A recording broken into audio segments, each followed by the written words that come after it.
Laidą pristato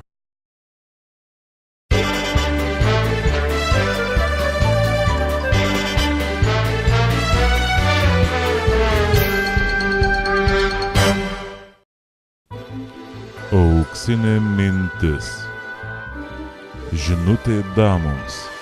Vyras visada teisus. O jeigu jums atrodo, kad jis neteisus, tai ne jūsų vyras. Plačiau miestelio naujienas aptars Politikių klubas. Labas, kolegė. Kaip po švenčių, kaip po kovo 11-osios? Ai, jo, buvau gyvaitynės Vilniui, tai nieko, patiko. Ką jūs sakote? Taigi neleido ten jaunimui žygiuoti? Neleidė, bet mes vis tiek praėjom, da porą kartų surėkiau lietuviams ir praėjom ramiai. Tai jūs, kolegė, nebijote, kad jūs suims? Kokį čia dabar bijausi, taigi Lietuvoje, už Lietuvą ėjom, taigi demokratija kaip par mum, ar ne? Na, demokratija, bet reikia būti atsargiems. Na, čia nieko, bet kai kam tai visiškai, kaip sakau, nesiseka, tai nesiseka, mūsų vienam Panevėžio politikui. Kokiamgi politikui nesiseka? Taigi tvarkiečiai Liutkui. O kodėl jam nesiseka? Taigi praėjusiais metais dalyvavo partijos skyriaus pirmininko rinkimuose ir šnipštas.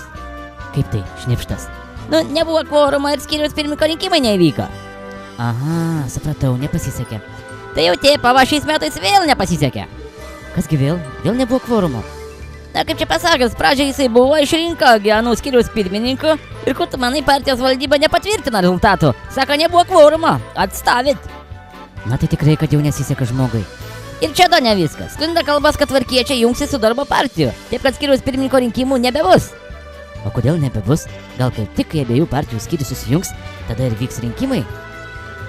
Bet dėja. Sako, kad skyrius sujungti bus ir pirmininkai paskirti. O kadangi Panevėžio darbietis, Petras Narkevičius laimėjo vienmandatę į Seimo rinkimus, tai jis ir bus paskirtas partijos rinktinės pirmininku. A tu matai, kaip žmogui nesiseka, belieka tik užjausti. Bet žinok, ir čia ne viskas. Ir kasgi dar nutiko? Ogi vyriausia rinkimų komisija gavo skundų, kad Liutkus registruotas Panevėžio rajone, a ne mieste ir negali būti tarybos nariu. Na čia dabar. Taip, kad jau penktadienį Vaigauskas svarstys, ko su jo daryti. Sako, kad gali išmesti ir iš tarybos. Na tai dabar jau būtų visiškas nesusipratimas. Žinai, čia kaip man atrodo. Na, kaip jums atrodo? Šitaip gali nesisekti tik žmogui, kad ras netu kojų politiką neėję.